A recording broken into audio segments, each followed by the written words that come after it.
Salutare, dragi prieteni, și bine v-am găsit la un nou videoclip pe canalul meu de YouTube, Fermierul Adrian.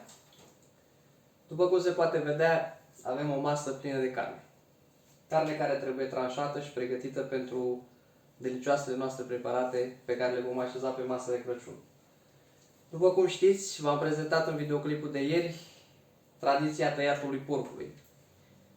Astăzi m-am decis să vă arăt cum pregătesc eu carnea și cum o aranjez pentru depozitarea peste iarnă și pentru pregătirea anumitor preparate. Haideți să dăm drumul la treabă.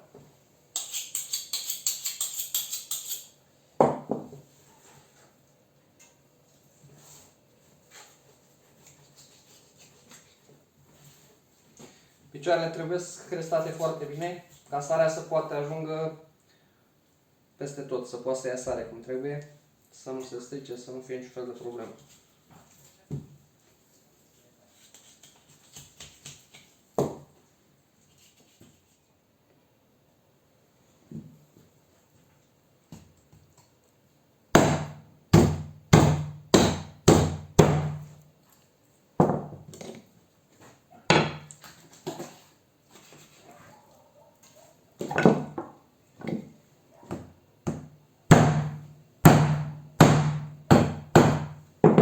Eu șira o tai în 4-5 bucăți, ca să pot să o agăț, uitați, așa, la fum, undeva așa bine agățată, iar după ce o scot de la fum, o porționez pentru ciorbă, bucățele de genul, o bag pe pachete și o bag la gheață.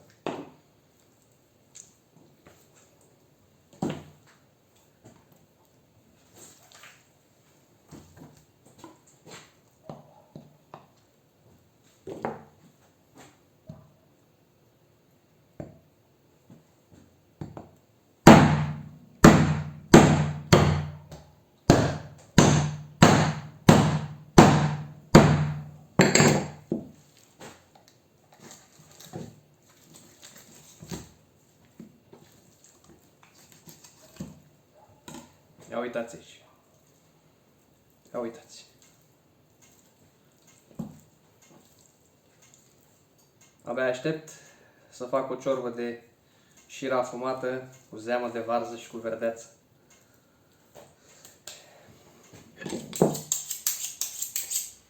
Acum urmează coastele. Eu nu le toc, sunt unii care le toacă, le porționează direct de acum și după le bagă la sare și la fum. Eu iau doar puțin din carnea de pe ele, că nu-mi place să fie foarte, foarte pline de carne. Carne care merge la tocat. Să verificăm, o verific. O simt cam la mână, o las în funcție de cum consider eu că trebuie lăsată. Pentru că ea se vede așa mare și plină în carne, dar se topește când o bagi la tocăniță sau la ciorbă. O crestăm. Ia uitați. Și așa rămâne. La sare, după la fum și după vine tocată. Și din nou făcută pachete și pusă la gheață. Eu o crestez așa ca să intre sarea bine prin ea.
Haideți să trecem la pulpele de spate. Una am dezosat-o, urmează cea de-a doua.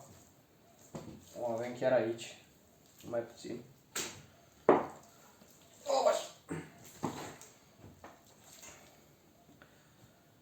După cum vă spuneam, purcelușul a avut undeva la un an, în jur de un an de zile, e purcel din primăvară și a fost crescut doar cu zer la stână. Astă vară și acum de toamnă porumb și lături din huruială. Le fac huruială din porumb și grâu.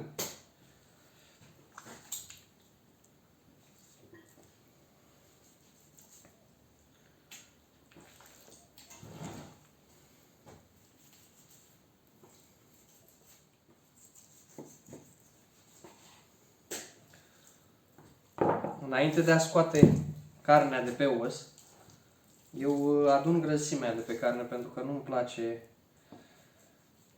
când rămâne foarte multă grăsime pe ea. Grăsimea pe care o folosesc la cârnați. O amestec cu carnea tocat și fac cârnați.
Ia uitați, am lăsat și ceva cărniță pe os, pentru așa cum v-am spus, pare multă, dar după ce o să o băgăm la fum, se va topi. Când o să o punem în ciorbă, vom face o ciorbă de os, o să rămână carne doar potrivită, cât trebuie să fie în ciorbă.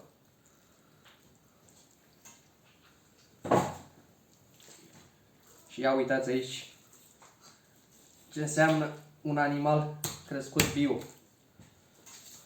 Uitați câtă carne are. Doar într-o pulpă.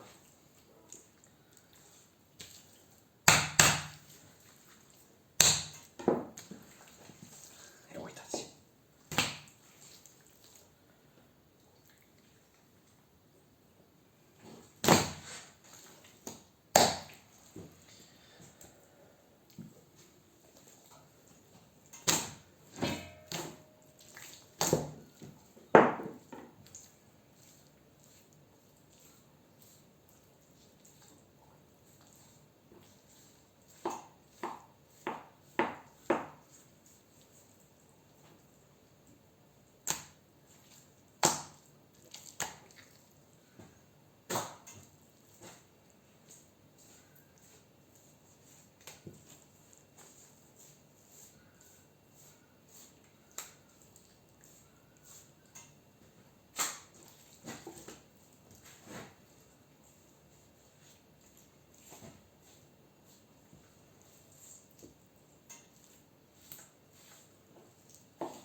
Eu cam de o palmă așa le fac de late. Și le tai, uitați așa. După ce le bag la fum, le mai crestez odată, și le bag pe pungi, la gheață.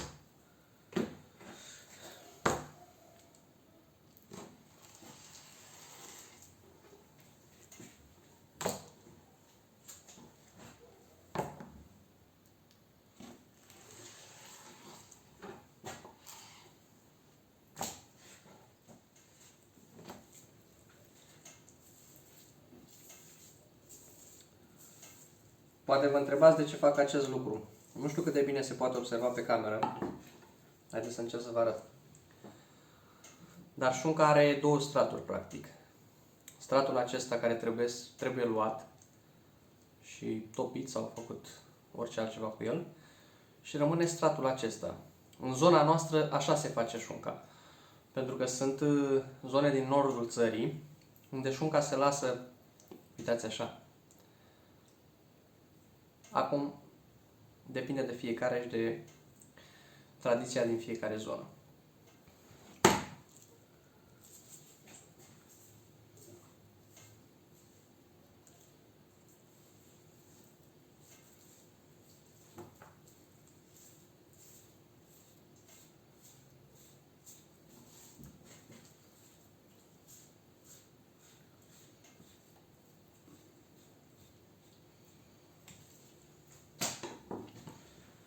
Ia uitați aici. Strat de carne. Pe șuncă. Vă dați seama cum merge afumată cu o ceapă și cu muștar dimineața? Cum ne recomandă doctorul? 2-3 bucățele de șuncă dimineața?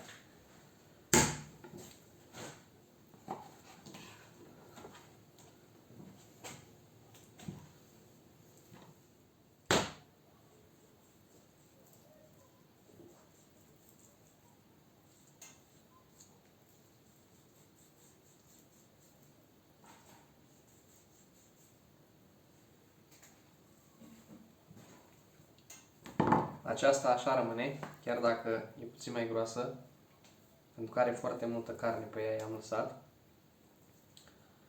Și o să fie o delicatețe.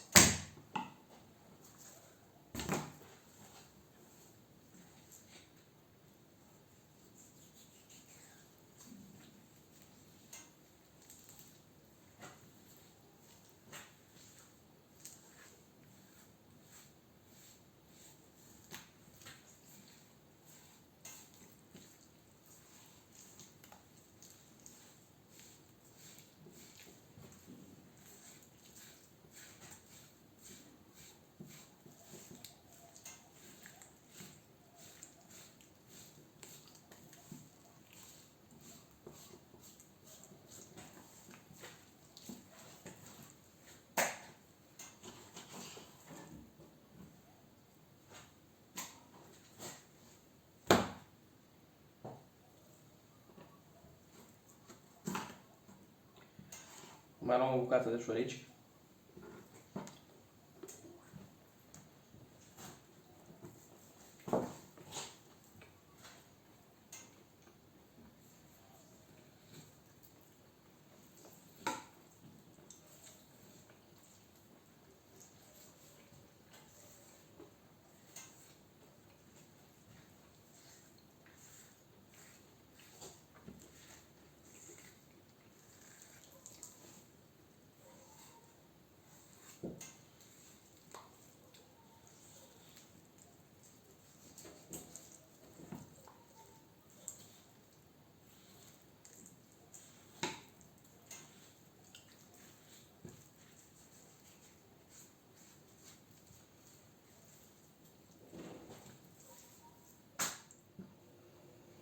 Așadar, dragi prieteni, după cum se poate vedea, am golit masa de carne, am făcut șunca, am scos carnea de pe oase, de pe pulpe, am pregătit mușchiuleții, am pus carnea în recipiente, urmează să o duc, să o pun în alt vas unde urmează să-i dau sare. Carnea eu o țin 2 zile la sare, după care o scot la vânt și după aceea îi dau fum. O bag în până fumătoare, o afum, după ce o afum, țin cam o zi în mediu la fum. De multe ori, dacă consider că nu a luat cât a trebuit, o scot și a doua zi. Și după aceea o toc, o fac pachete și o bag în ladă pentru iarnă, la rece. Nu rămâne decât să vă spun vizionare plăcută. Sper că v-a plăcut ceea ce ați văzut sau ați învățat ceva. Nu știu, poate în zona dumneavoastră se procedează altfel cu tradiționalul porc de Crăciun sau în orice perioadă a anului, că putem să cumpărăm oricând un porc, cei care nu avem, cei care avem. Eu, de exemplu, tai cam 4-15 ani. Cam o dată la 2-3 luni, depinde în funcție de cum se consumă. Pentru că la noi, fiind familia foarte mare, se consumă destul de multe produse bio de la noi din curte. Nu cumpărăm de la magazin absolut nimic. Până data viitoare, vă salut, vă respect și spor la treabă.